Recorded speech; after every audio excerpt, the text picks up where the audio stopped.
성도가 싸워서 꼭 이겨야 할 것들이 있습니다. 성도라고 하면은 이 싸움을 피하려고 해도 피할 수가 없는 싸움입니다. 그 싸움은 혈과 육에 속한 것이 아니고 영적인 싸움입니다. 성도이기 때문에 반드시 싸워야 되고 싸우면 꼭 이겨야 되는 것입니다.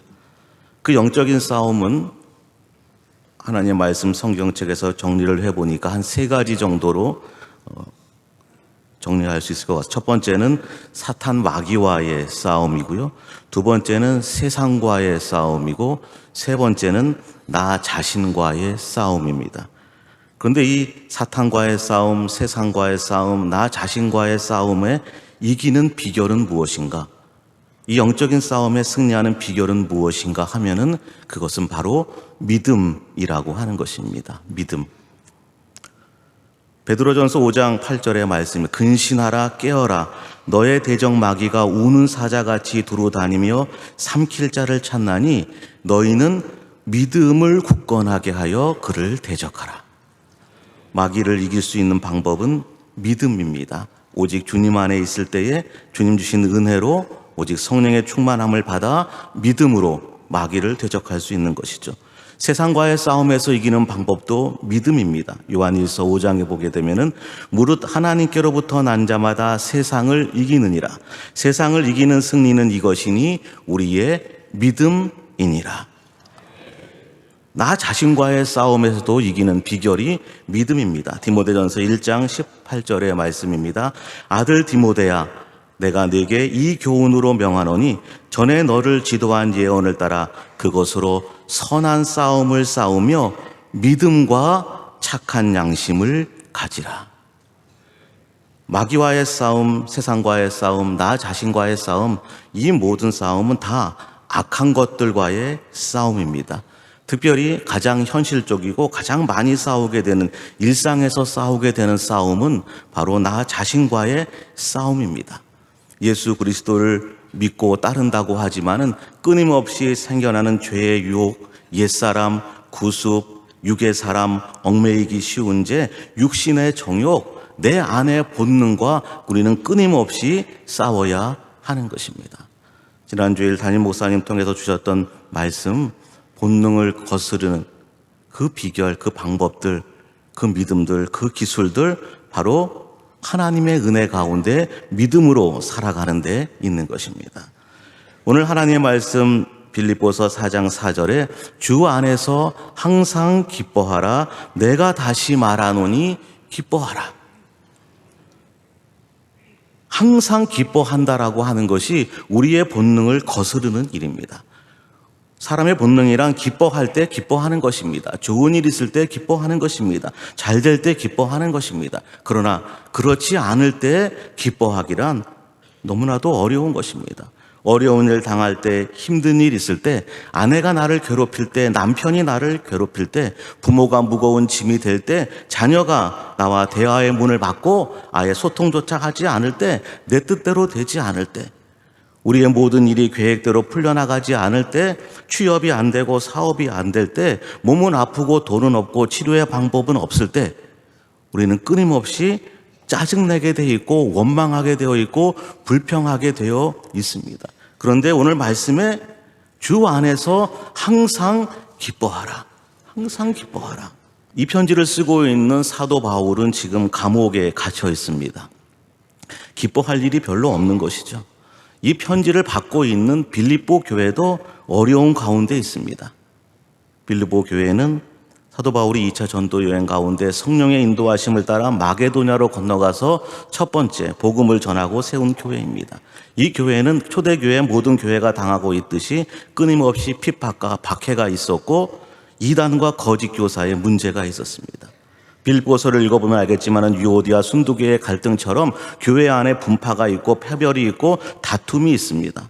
교역자 에바브로디도가 죽을병에 걸렸던 사건도 있었고 온 교회 가운데 만연해 있는 것이 낙심과 교만과 불순종이었습니다. 그런데 그런 교회를 향하여서 사도 바울 주시는 하나님의 말씀이 기뻐하라, 기뻐하라, 항상 기뻐하라, 기뻐하라.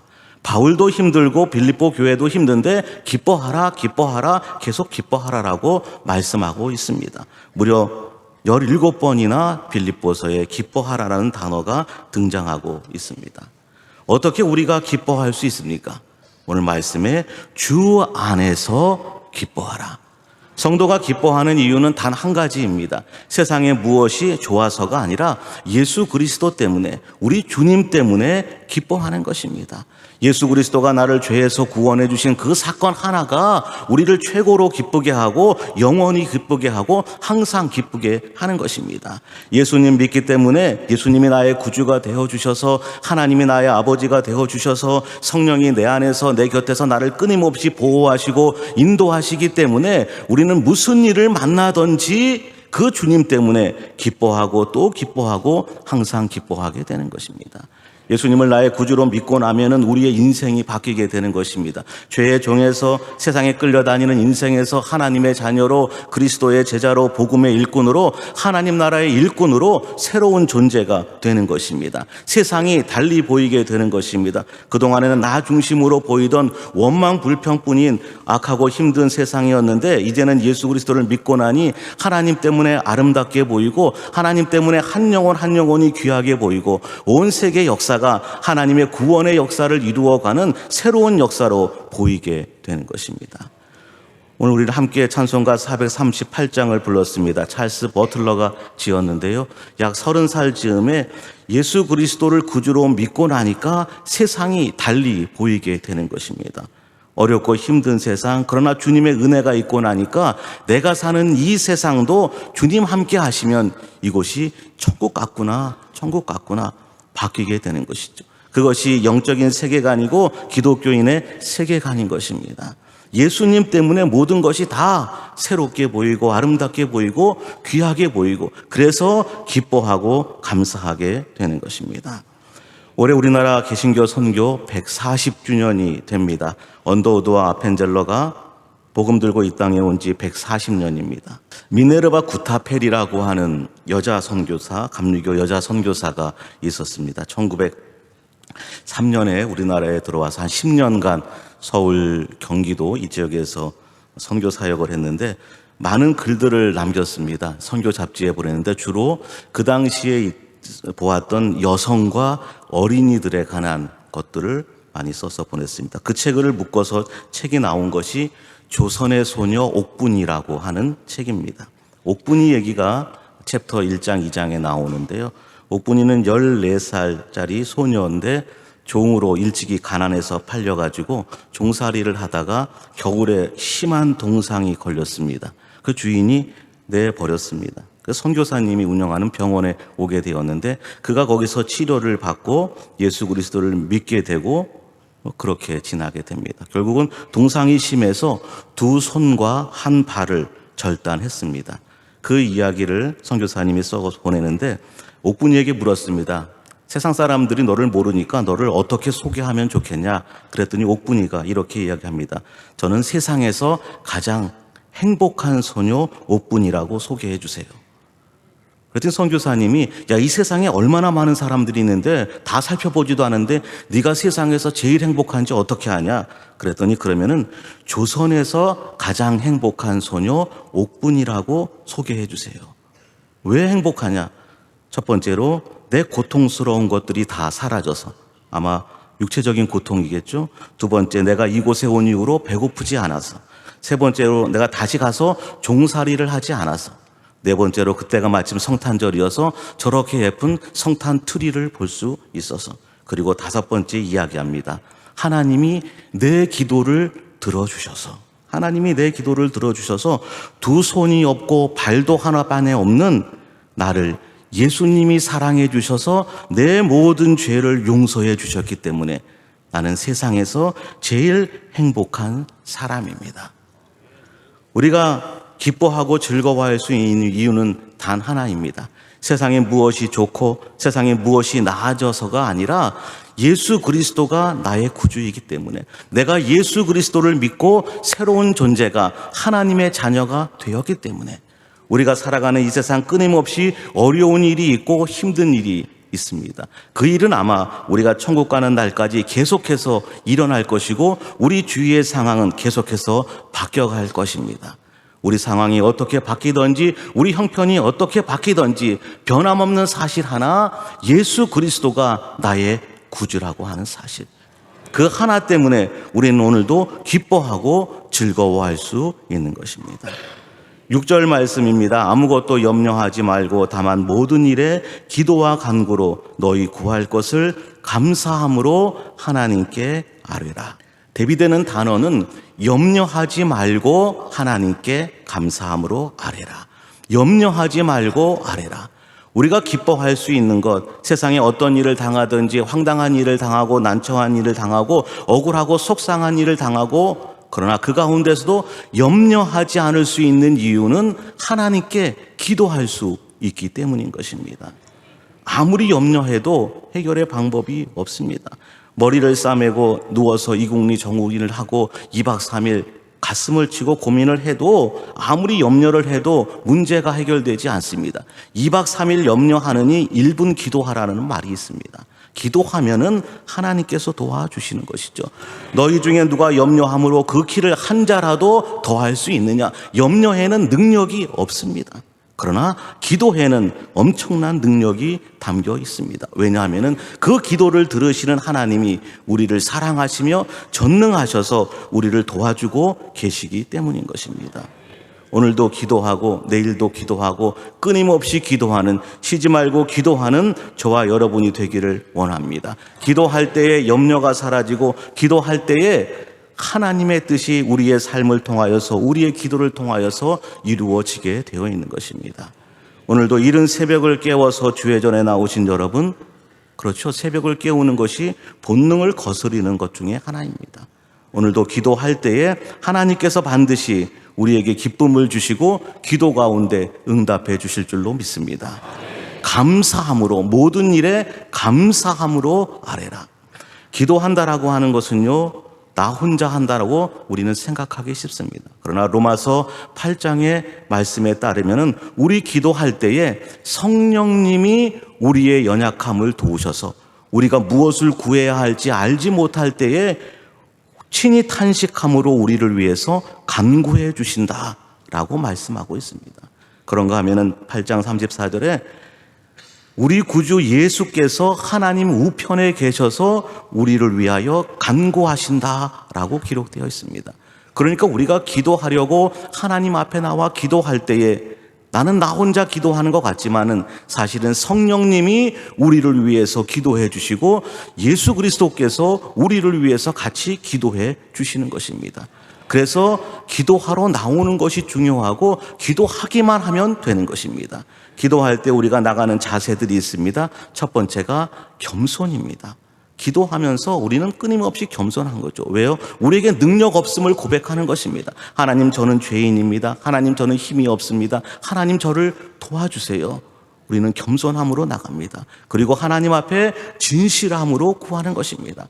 하나님 앞에 우리를 속일 수가 없습니다. 감출 수가 없습니다. 내 속마음, 내가 숨기고 있는 그 속까지도 꿰뚫어 보시는 분이 우리 하나님이십니다. 그 하나님 앞에 기도하러 나갈 때는 언제나 겸손한 마음으로 진실되게 구하고 하나님의 은혜를 구하는 것입니다. 하나님, 도와주십시오. 하나님, 저에게 은혜를 주십시오. 오늘을 감당할, 오늘을 살 수 있는 은혜를 제게 주십시오. 그리고 이 기도 가운데 하나님의 뜻을 이루어 주십시오. 우리는 기도의 말씀을 나눌 때마다 예수님의 겟세마네 동산의 기도를 생각하게 됩니다. 누가복음 22장입니다. 아버지여, 만일 아버지의 뜻이거든 이 잔을 내게서 옮기시옵소서. 그러나 내 원대로 마시옵고 아버지의 원대로 되기를 원하시이다 하시니 천사가 하늘로부터 예수께 나타나 힘을 더하더라.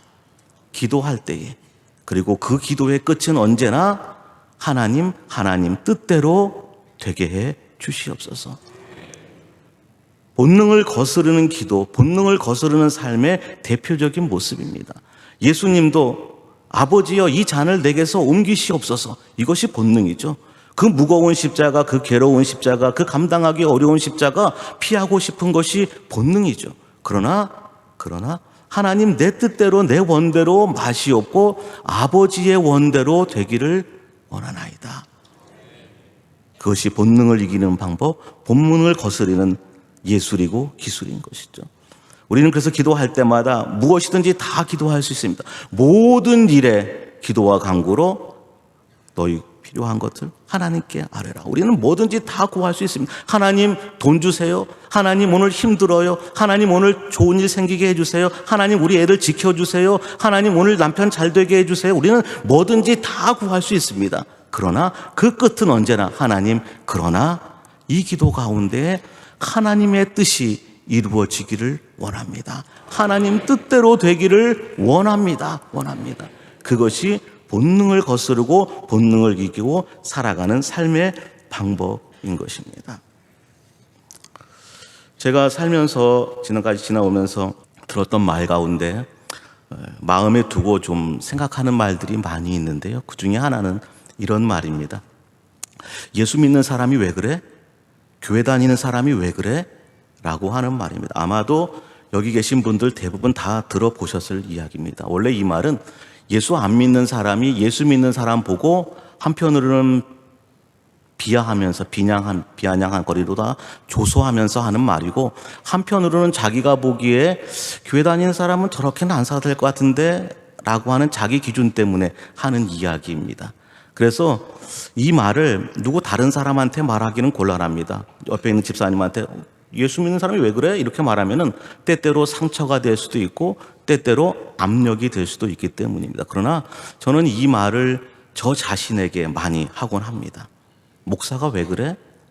예수 믿는 사람이 왜 그래? 내가 하나님 믿는다면서 왜 그래? 예수 믿고 살아간다라고 하는 것, 세상 근심, 걱정 그것으로부터, 근심으로부터 하나님을 바라보는 것입니다. 오늘도 걱정할 일 많죠. 염려될 일 많죠. 근심되는 일, 속상한 일 많죠. 그러나 하나님 계신데 왜 그래? 기도하면 되는데 왜 그래? 하나님 다 지켜주시는데 왜 그래? 우리는 끊임없이 나 자신을 향해서 이야기하는 것이죠. 아등바등거리고 누구한테 조금이라도 더 가지려고 막 버티고 욕심부리고 막 혈기내고 욕심내고 성질내고 살아가다가도 내가 예수 믿는 사람인데 왜 그래? 하나님이 모든 것을 다 다스려 주시는데 왜 그래? 우리의 마음에서 욕심이 누군가를 이기려고 하고 누군가를 해치려고 하는 악한 마음에서 벗어나게 되는 것이죠.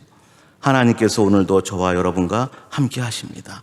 하나님이 저와 여러분을 지켜주십니다. 하나님께서 우리의 모든 기도와 간구를 듣고 계십니다. 오늘 말씀입니다. 그렇게 기도할 때에 모든 지각에 뛰어난 하나님의 평강이 그리스도 예수 안에서 너희 마음과 생각을 지키시리라. 하나님의 영이, 하나님의 평강이 내 생각과 내 마음을 지키지 아니하면은 우리는 끊임없이 옛사람에 매여서 우리의 본능대로 살아갈 수밖에 없습니다. 그러나 말씀 붙들고 기도하면은 하나님의 영이, 하나님의 평강이 오늘도 내 마음을 지켜주시는 것입니다. 내 생각을 지켜주시는 것입니다. 세상 사람처럼 살려고 하고 근심하고 걱정하고 분내고 시기하고 무엇인가 더 빼앗으려 하고 내 욕심을 채우려고 하는 그 본능에서 하나님 말씀 붙들고 하나님 바라보며 기도할 때에 내 마음을 지켜주시고 내 생각을 지켜주십니다. 내 대적이 나를 비방하여 네 하나님이 어디 있느냐 하는도다. 내 영혼아 내가 어찌하여 낙심하며 어찌하여 내 속에서 불안해하는가. 너는 하나님께 소망을 두라. 그가 나타나 도우심으로 말미암아 내 하나님을 내가 여전히 찬송하리로다. 하나님 바라볼 때 하나님이 나타나서 오늘도 나를 도와주시고 지켜주십니다. 믿음이 없이는 하나님을 기쁘시게 하지 못하나니 하나님께 나가는 자는 반드시 그가 계신 것과 또한 그를 자기를 찾는 자들에게 상 주시는 이심을 믿어야 하느니라. 오늘도 하나님이 나와 함께 하심을 믿고 이 자리에 나왔습니다. 우리가 기도할 때에 반드시 상을 주시고 좋은 것으로 채워주시고 오늘도 내 인생을 지켜주시고 우리나라를 지켜주실 줄로 믿습니다.